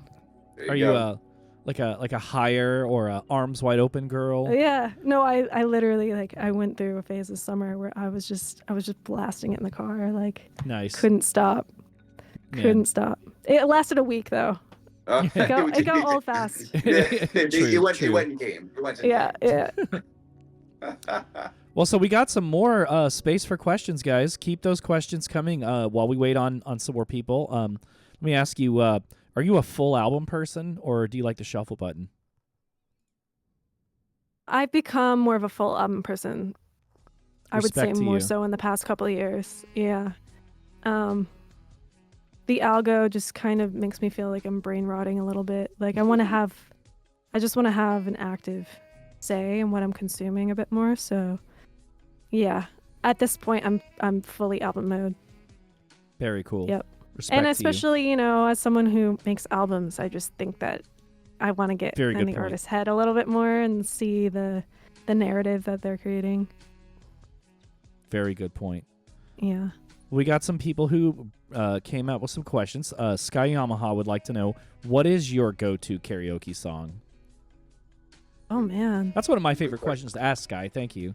Yeah, thank you, Scott. Good I haven't done karaoke in a while. I feel like the past couple of times I would choose Sade, but that's a poor choice on my end because, like, I'm just making a it's an fool out of excellent myself. choice. Maybe. There's so much to choose from. I love Sade so much, so that I just always end up doing Pretty that. damn amazing. But yeah, I've actually started making a list of stuff that I don't actually have to try to sound good singing to. So, yeah, I think like you have like Wallflowers on there. I gotta look at my list. Nice. Yeah. Yep. You can tweet about it or post about it later, I'm sure. Okay. Yeah, I will. Archangel would like to know, do you have any advice for smaller / up and coming artists? Wow. It's a very broad question because it's like, it's a weird time. And between the time I started and now, things have changed drastically. So the things that, kind of were worked for me, I guess you could say, and just in terms of just getting seen, it's not so much the same anymore.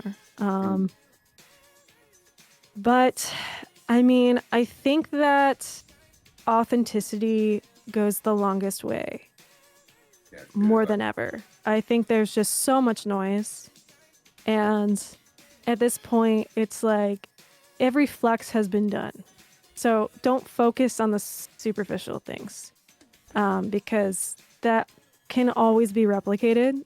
I think it's really about really tuning into your own voice and just like choosing honesty over everything else. And I think that people are more receptive to that now, maybe more than ever, because of just how much noise they're inundated with. When they see a moment of authenticity, a moment of honesty, I do think it makes people stop in their tracks a bit more. So that's the best advice I could give in a general way. I mean, why use like 9 different filters of smoke and mirrors when you could just be yourself? Occam's razor, just level, straight, play it straight. That can't be replicated. AI can't even replicate that. Facts. So. AI can't even replicate that. You guys heard that shit on Hot Takes. Yep. All right. Limerence Music, what's your favorite washed out record? My favorite washed out record?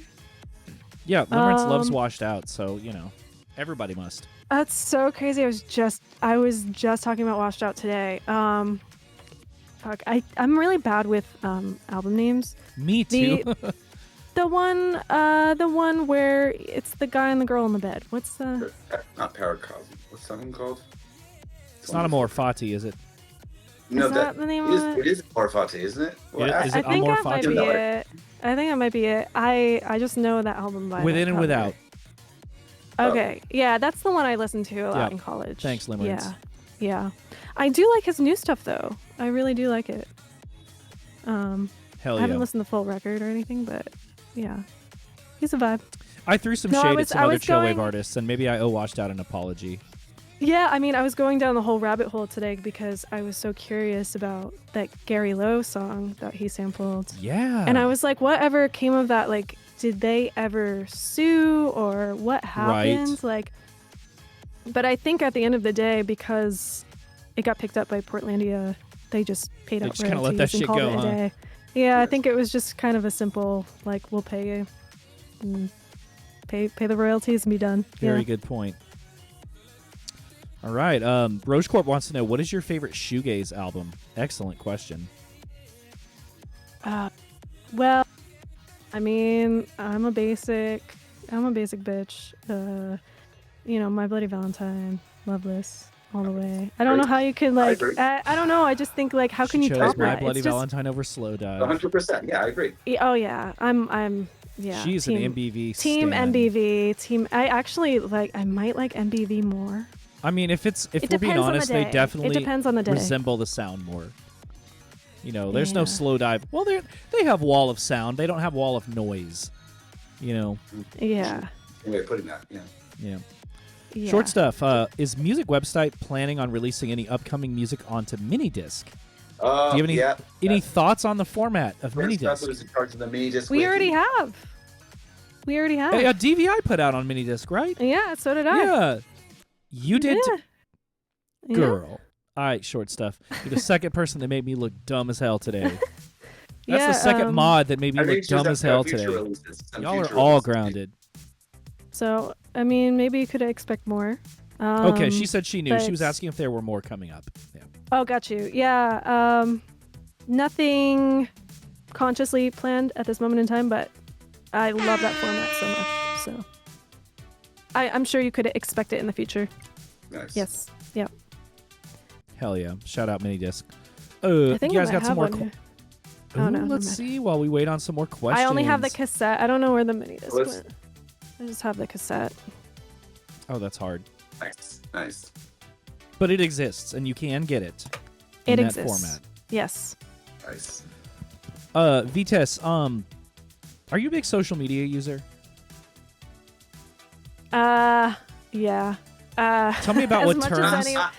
Tell me about as much what. as anyone who proud to promote their music. Real shit. That's the golden handcuffs. What shit do you have muted on social media, or like what are you like ignoring, or you know what I mean? Oh, TikTok. I don't use TikTok at all.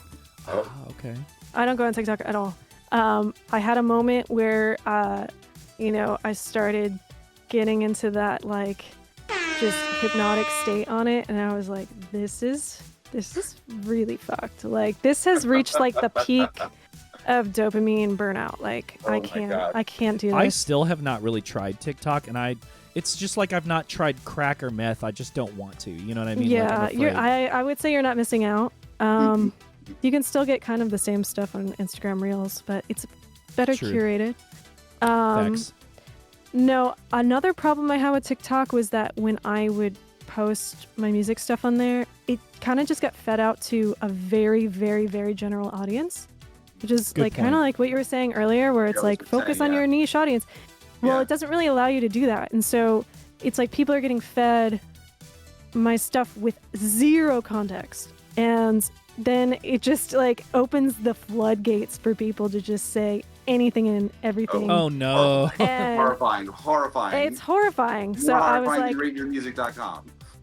Maybe so, yeah. So I had to get off. I still have stuff on there, but like, yeah, I'm kind of blindly existing on there. Dude, a huge percent of those random people are not even real. They're just Russian people. Probably bots. Or like Chinese bots. I'm not even playing like it's real.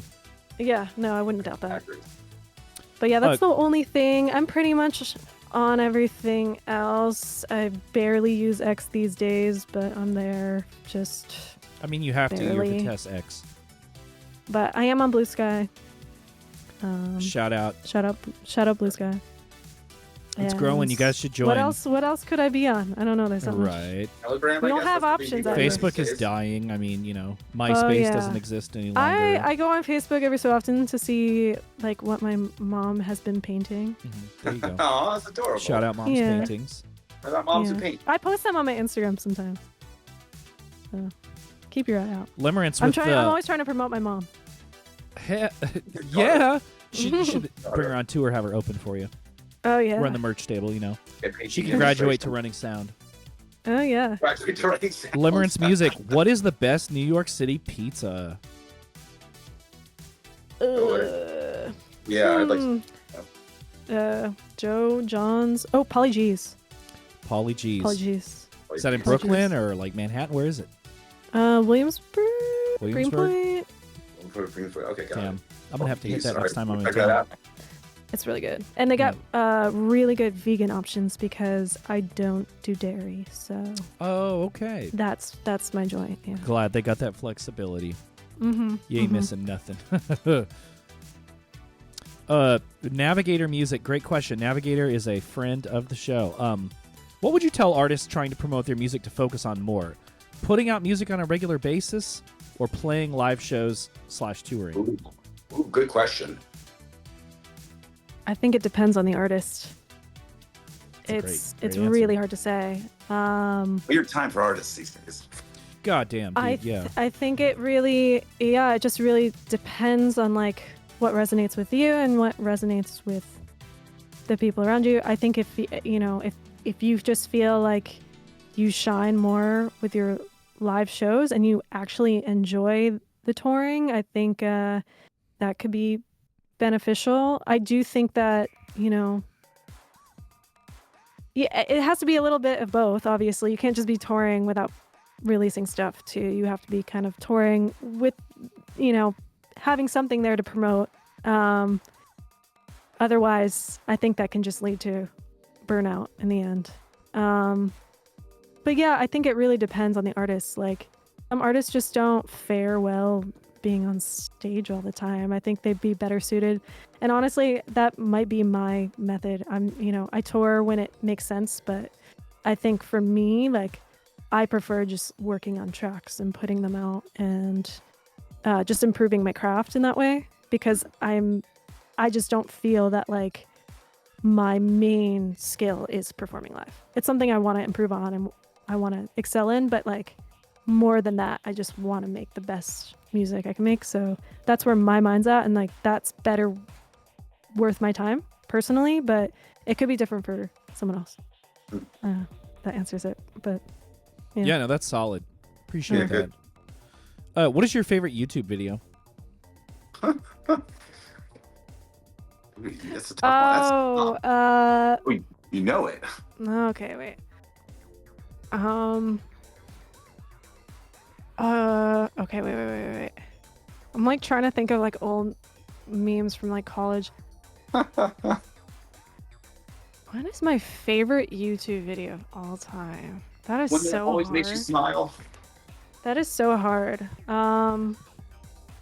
That's why I try to let the audience ask the questions, because it seems like I just stump people all the time. Damn. I cannot think of anything. Because I watch so many podcasts, which is good on you. clouding my brain. I feel like I don't have fun on YouTube anymore. YouTube used to be so fun. That's all it was. It was Thanks, just Google. fun, memeable videos. And now it's Google. all just broy podcasts Mm-hmm. that suck me in sometimes, unfortunately. But you might have to come back to me on that one. That's the stumper. I feel like when I'm on Instagram Reels or something, I love watching like retriever videos. I love watching golden retriever videos. That's adorable. That's my favorite. Well, because I have a retriever. I have my dog. Oh yeah, So yeah. It's That's just right, like you did mention it's the hikes like and the dogs and- it's an easy boost of oxytocin for me. Facts as fuck. I was dude. just like literally just before I hopped on here, I was watching a video of a golden retriever going to That's the zoo. adorable. And That's he adorable. was watching the lions. He was staring at the lions and staring at the monkeys. And I was just like, damn, I want to bring my dog to a zoo, but they probably wouldn't allow that. You know what? That's a really good. Yeah, Maybe you could pay like a fee or something. Like you keep it leashed the entire time. Yeah. They. I don't think they would. I don't think they're gonna let the dogs. No. Probably not. No. It's unfortunate. Everybody would want to do that. They'd love to show their dogs like kangaroos and stuff. Yeah, right. My dog. Archangel has a so great question. excited. How long did it take for you to find your sound musically? I feel like I'm kind of landing there now. So I would say I mean the whole course of my life up until now. Rome was not built in a day, was it? Yeah, probably that's the right answer, because I think it's your whole life is part of the artistic process. It's not separate. Like when you're making art, you're pulling from all of these subtle references throughout your life, even, at the time you were a baby, like it's all there. Yeah. So, yeah, I would say, I mean, maybe in terms of just like when I started fully producing, I would say kind of like from the time I started working on Vitesse X music, but that still doesn't feel right. Like, I think I've always just been trying It's to in a find constant my state voice. of flux. Yeah. Yeah. So There might be something you whole make in life up 10 years until where you're now. like, actually, that's the real me. yeah, it's just, and it's not like I've been just like desperately like being like, oh, I need to find my voice. I need to find my voice. I think it kind of just like slowly started just chipping away until I had this moment where I was like, damn, this is its own sound. This is cool. Like, I never knew if I was going to get to this point, but yeah. And I think I will say, like, as far as advice goes, if you are like intentionally trying to sound like something when you're sitting down, that's just getting in the way of that voice. Like, there needs to be a level of just letting go and trust and acceptance in yourself, like acceptance in all the parts of yourself you kind of hate. Like, for me, it was like acceptance in maybe the softer, more like feminine, cute parts of myself that you need to like be able to accept all of that in order for all of you to show itself. So if you are writing something and then all of a sudden you're like, you know, that's just what intuitively came out, and then you listen back and you're like, ugh, that's too cute. It's like, that is completely stopping you from like reaching that point where you find your voice. And I think a big inspiration for me actually was like getting into Paul McCartney's music, because he is like such a prolific songwriter and he taps into so many different genres. Like, he has all these like different side projects. He has like a progressive house side project. What? And he's like, yeah. It's called The wow, Fireman. I had no idea. Yeah, he worked with the Orb. Yeah, the guy from the Orb. Yeah. And I had no so, idea. like, Wow.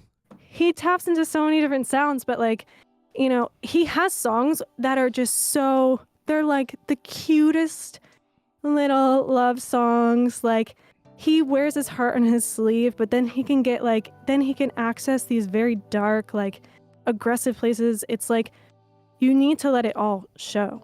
And sometimes it'll be a hit or a miss, but like, you need to just let it all out in order to like really tap into the thing that's going to resonate the most, if that makes sense.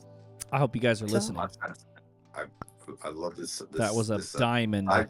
We just made about Paul McCartney's very interesting example. I love that. Yeah, I mean, I'll give Chris credit because I wasn't much of a Beatles fan, and he's like obsessed with the Beatles. So, after we started dating, all of a sudden, I just, you know, I learned a lot. Nice. And I've seen Paul McCartney a couple times live. Wow. Yeah.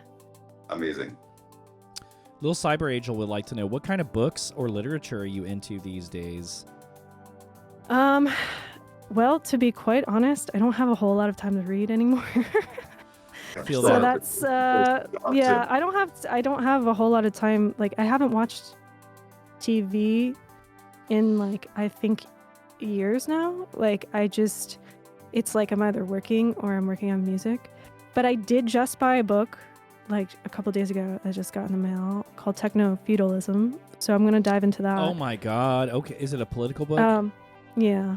Damn. Yeah. That sounds badass, actually. So I'm And going. terrifying. Let me get back to you, because I'm gonna start reading it on the train, and let me get back to you. Put that shit on Blue give Sky, you a man. review. Give me the live updates about techno feudalism, because that's our fucking future, dude. Yeah, it feels very close to home, which is why I was like, I gotta dive into this shit. Yeah. Limerence music. Are you a Pesto the Penguin girly or Mudang girl? Okay, I don't know. Pesto the Penguin and Mudang. I'm actually not familiar with Pesto the Penguin. Mudang is the Mudang's the hippo, right? Yeah. Yeah, I love that. I love that little guy. I don't know who the first option is, though. Yeah, Limerence, you're gonna need to put us on Pesto. Yeah, Mudang has the Mudang, recognizability. There's something so it's almost like ASMR, but like visually, where he's just like it's like wet and gooey. You're just like, it's very like a gummy bear or something. Yeah. Yeah. He does something to your senses. Yeah. Short I stuff saw a video 888. of him recently though. He's like learning how to be like hippos are like the most aggressive animal on earth. Oh yeah, They're dude. insanely They aggressive. kill more people So you than like can lions see and his tigers. you can see Mudang's aggro traits starting to come out. People aren't going to be happy with no. this. True. Mudang's gonna have a little window of fame, and then it's. Have you listened to the new Lady Gaga album yet? No. Yeah, me neither. I've never been a Lady Gaga fan. Like I've never. I got There's never respect been for a Lady Gaga. single song that has resonated with me. No hate. I just like. Yeah, I feel that. There's never been a single song. It's not bad. I wish it's just not, I wish I not felt for me. differently, but yeah, it's not for me. What is the biggest problem with music right now? Like you keep talking about like the nature of music. What are you referring to? Big question. Like what? Any challenge you want to name or? I talk a lot about how there's like two types of artists now, two types of musicians, and there's like the musicians where they make their art because they have to, like it's a necessary thing, like it's what keeps them sane, it is their lifeblood. And then there are the musicians who their music is their handbag, and it's kind of like it's an accessory piece. And I don't hate on that necessarily, but when that kind of outshines the artists that are really, like they're trying to create new worlds, and like, it's like the music is the most important thing to them. That rubs me the wrong way a lot. And I hear a similar sentiment in the DJ world too. I think that now there's so much focus on how the DJ looks and how the DJ moves, and now there needs to be a light on the DJ, and they have to maybe be a model, and like it happens. I would say the DJ world almost like or have a crazy mask amplifies on or this something. argument more. Yeah. So I think if anything, it's just kind of that influencer culture that has been creeping into the arts, and it makes it hard to know who's doing it for the right reason. I mean, the right reasons. That's that's an opinion. That's subjective too. But like, I think everyone deserves and has the right to make art, even if it is a handbag for them. That's fine. But I guess it kind of bothers me when it's just kind of putting others in obscurity, the ones that that really need it. And yeah, because everything has become so visually oriented now more than ever, it just makes it hard to know where the intention is anymore. So that's what I'll say. Solid point. That's good. That was very, very interesting stuff. Very good stuff. Yep. You heard it on like Hot that. Takes. Roche Corp wants to know, what is your favorite Heaven sample moment? Probably at my release show, with his, he's donning these like dark sunglasses, and he just looked like a boss. And I didn't even know, He always looks like a boss. because I was playing. He always looks like a boss, but like, He does. I didn't really know like the vibe, because I was playing and I wasn't really looking back at him. And then I saw the video clips back after the show, and I was like, "Yo, that is fucking sick." He looks so dude. cool. Yeah.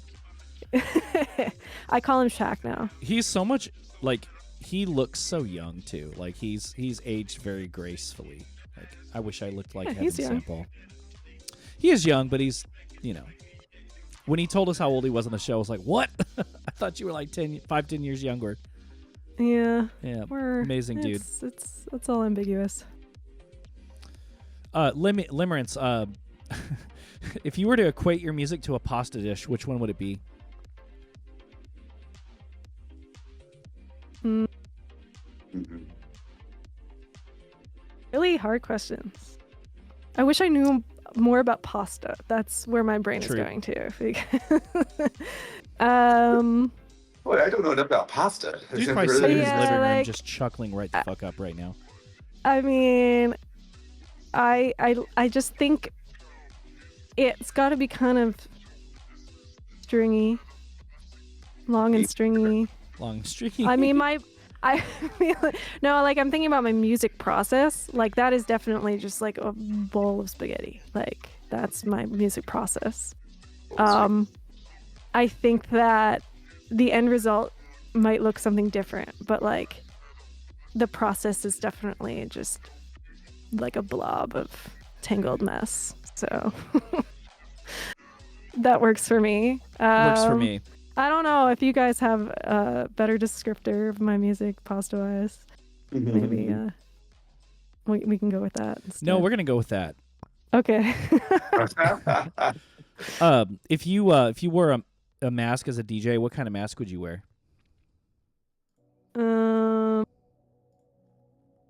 Probably like a ski mask of some sort.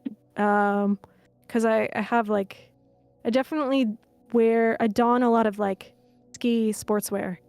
So Yeah, that makes sense. I think it would just tie into the look for sure. That was your forte, right? Skiing. Cross country skiing and then Too cool. cross country running and track and field. Nice. I'm exhausted just hearing that. No shit, right? Yeah, it was intense. It was intense. What are your thoughts on like why some musical acts are popular and some are not?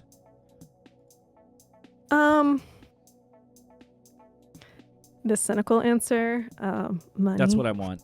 Yes, money. Yep. Why are our friends that are incredibly skilled not popular?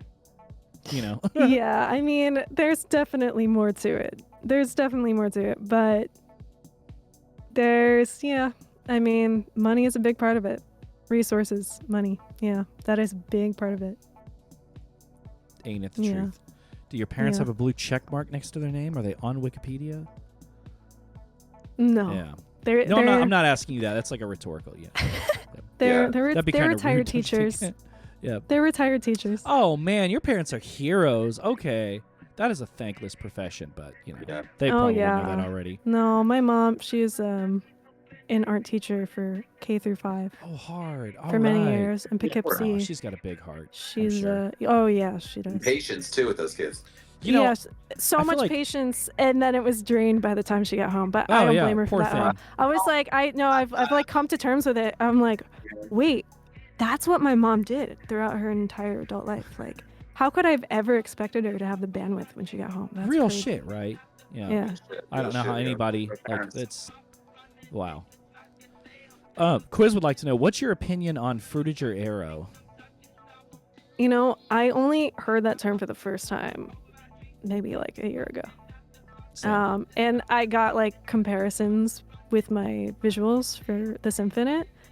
So that's cool. I think it's a cool vibe.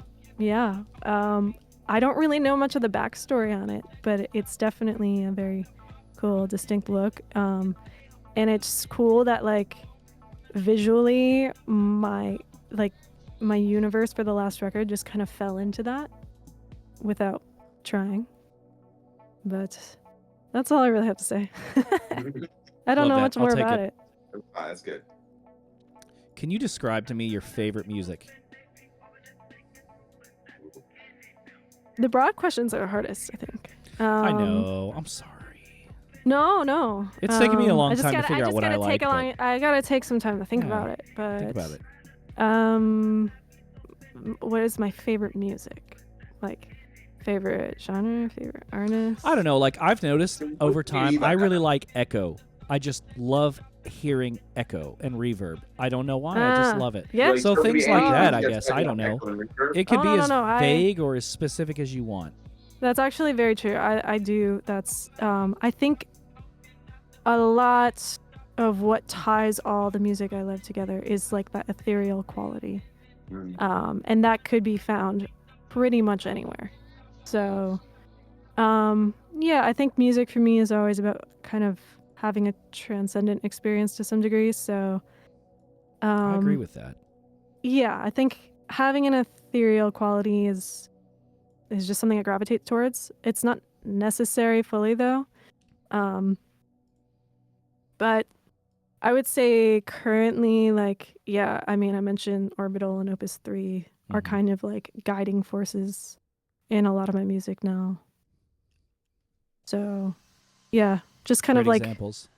music from that, 90s rave era. Yeah. It's like a melody is probably pretty important to you. Yes. Yeah. Yeah. I have a hard time going to like Berghain style DJ events. Like minimal techno probably doesn't Eh, work for you. Yeah, I mean, Yeah. like I love Detroit techno. Oh, me too. I'm just like, I am obsessed. I just bought Kenny Larkin tickets Ooh. for the end of the month. Hardcore. But yeah, and you know what's interesting is I think that with a lot of those Detroit techno artists, there's actually a lot of like ambient, ethereal sounds that permeate through a lot of that music too. Mhm. So, and it's like, for me, Selected Ambient Works was so formative Oh, for me. yeah. And Oh, for sure. and then once I got into Detroit techno, I was like, oh my gosh, this is like probably what he was inspired by when he was writing some of this stuff. Wouldn't So, surprise me. yeah. Yeah, so, I mean, I'm kind of all over the place with the things that inspire me, but yeah, I would say that's the main stuff right now. And then I also like, I'm huge into like prog house and trance, as I was saying earlier, for my DJ stuff. So I listen to a lot of that. Yep. I'm hearing a lot of melody. For sure. Yeah. A lot of melody. You're right. Yeah. Love that. That's Yeah. important. Well, I had an explosion of questions in the last minute, so we've got like Oh, damn. 5 Oh, we gotta damn. catch up on before the show's over. Archangel would like to know, what is your favorite and or least favorite trend in music? Oh. Friend. Trend, yeah. I don't keep up with the trends very well. That's part of my problem, I guess you could say. I'm like in my own world. Music trend. I mean, it's gotta be the sort of like lazy breakbeat production. Oh, good answer. Good Yikes. answer. Good answer. That bothers me.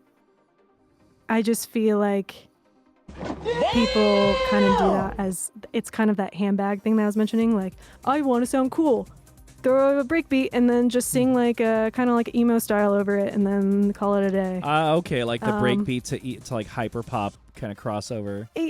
And An it's like auto-tuned vocal, I like- hear it in pop music. I hear it everywhere. It's just Yep. kind of like, not a lot of soul. So I would say that. I mean, I'm not saying I don't get lazy with my breakbeats sometimes, but I'm calling myself out with that maybe. You heard it on Hot Takes. Yeah, but I really do Damn, try to put a son. lot of effort into every aspect of my production. So,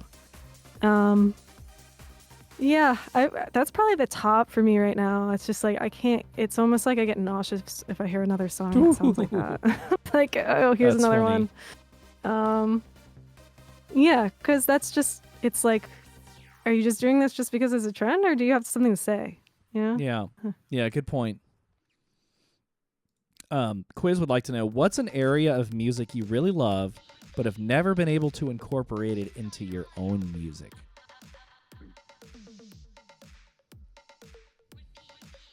That one's probably really hard to answer because it might be that competitive thing in me. It might be like it's more of like a self competition. It's like when I hear something that inspires me, I immediately just want to make it.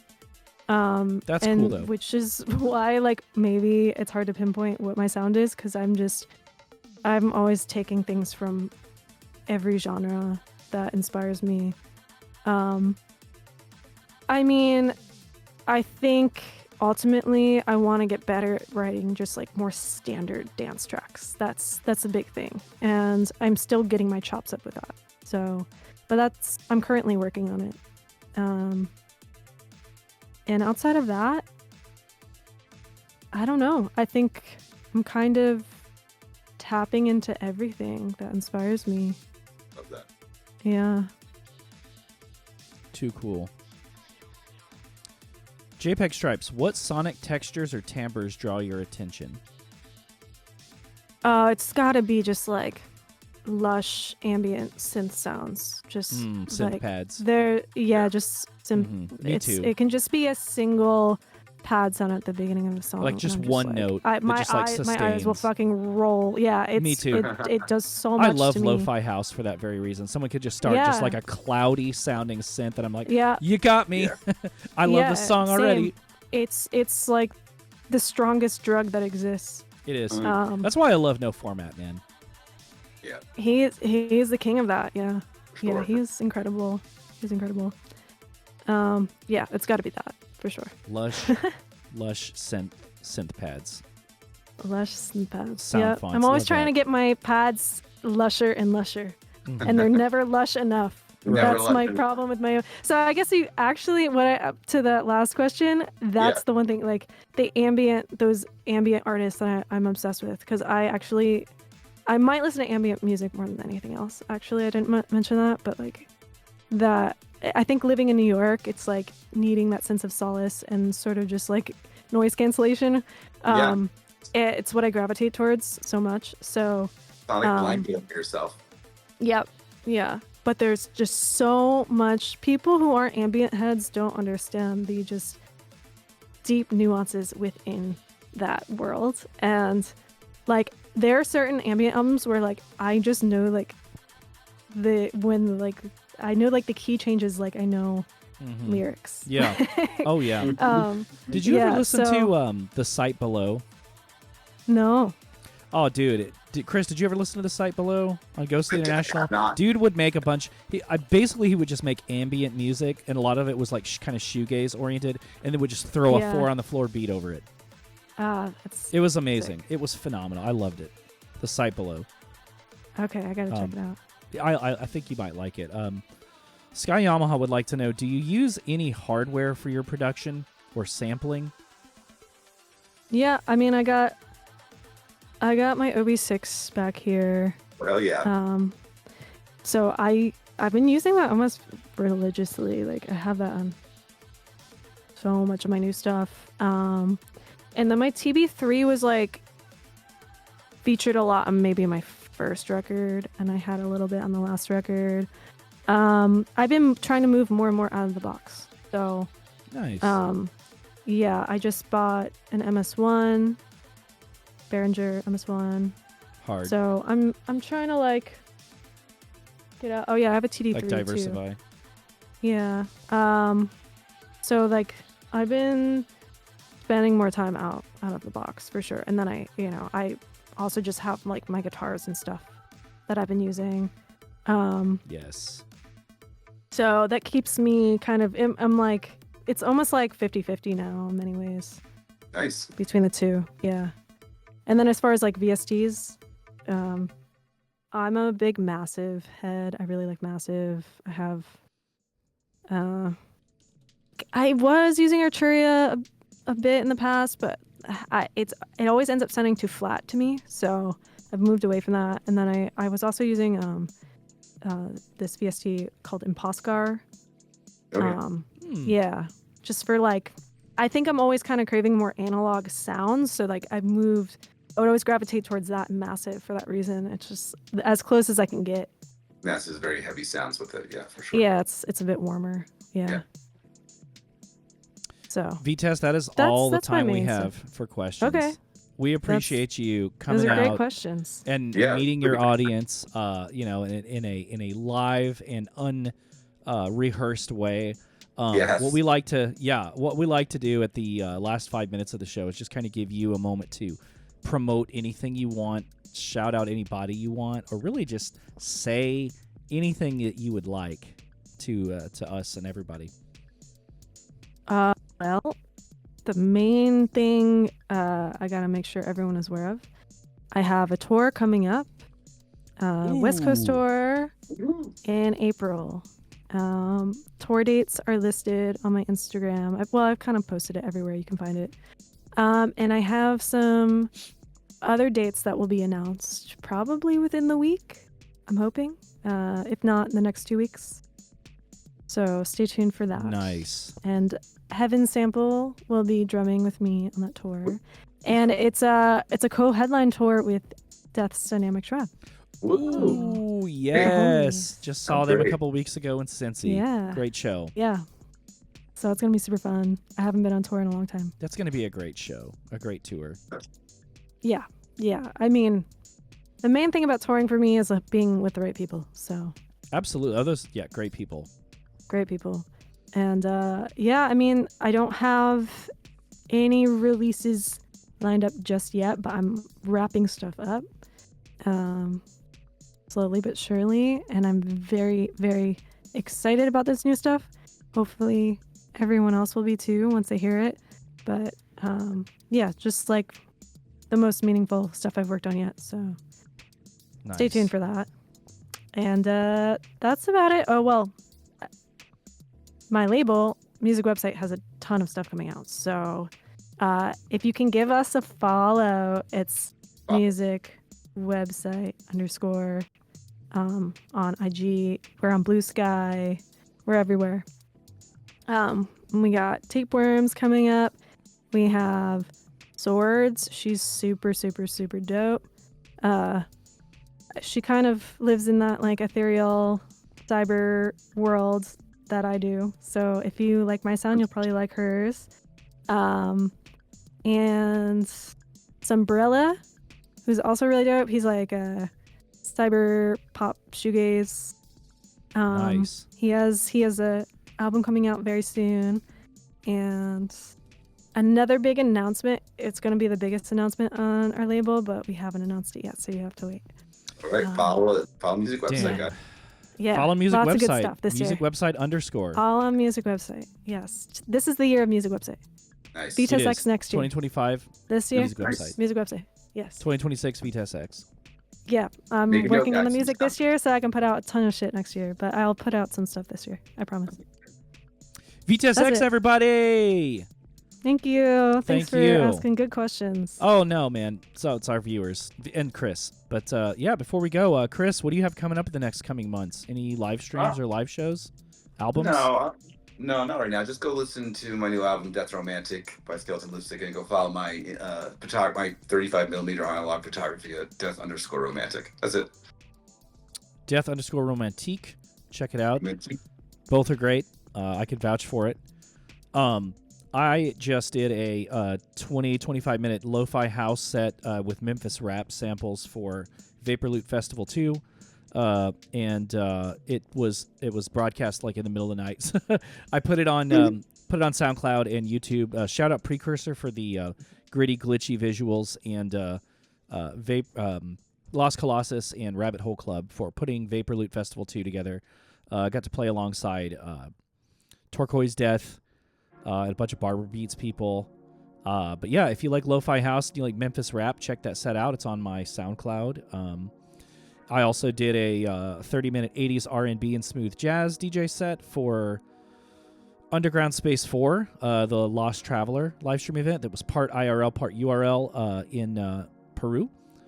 Seemed to go really well, and people seem to like the set. It's got some great stuff, some New Edition, some Juicy, some Chucky Booker. Check that out.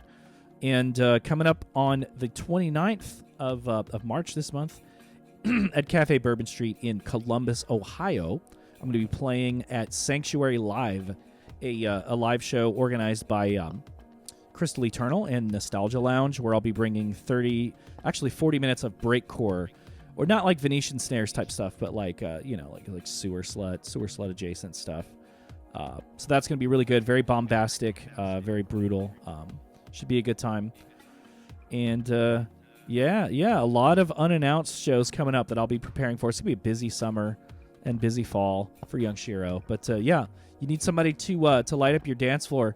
Book me. I can play it all. Almost all of it. But thank you guys so much for tuning in tonight, for being a part of the Hot Takes Horde, and for being here and showing up for Vitesse X. You guys are the best part of Hot Takes, and it means a lot. Be sure and follow us on social media. Check out our Discord if you guys need to make some friends, want to bounce some ideas off of people, or just want to hang out and watch some Twin Peaks with us. We've been watching Twin Peaks every Wednesday night. Just saying. Donations are entirely optional, but all donations go towards equipment upgrades and commissioning your friends for art. Obviously, we did a comp. Check that out. Hot Takes Volume 1 came out about a year ago. It's on Bandcamp. All donations go towards the PCRF, helping disenfranchised, Palestinian people. And then, of course, check out me and Skelly's social media platforms. And then, be sure and check out the shirts that BFant made for Vaporade Live if you want to buy something that was made by a community member for the community. Thank you guys again for being here. Same time, same place in 2 weeks. That's going to be March 24 at 8 p.m. Eastern. We're going to bring quiz on Hot Takes. Woohoo! Woo indeed. Have an awesome night, and thank you very much again. We're going to link them to Heaven Samples. Thank you. That's right. Dude, thank you. I'm sure we mentioned My that. bad. Oh, yeah. Rose Yeah, Corp Heaven is Samples. premiering Check out Heaven Heaven Samples Samples. Roche Fest 2 17, set. guys. Head over there now. I'm sorry. You know what? Actually, I'm going to put that. Head I'm on going to put over. that URL in because I almost forgot. God damn, I would have felt so guilty. Let me go ahead and plug It's that okay, I URL. got you. Y'all I'm go here. check out it in 13 minutes. They're going to be premiering Heaven Samples Roche Fest 2 set. Check that shit out and have an awesome night. Good night.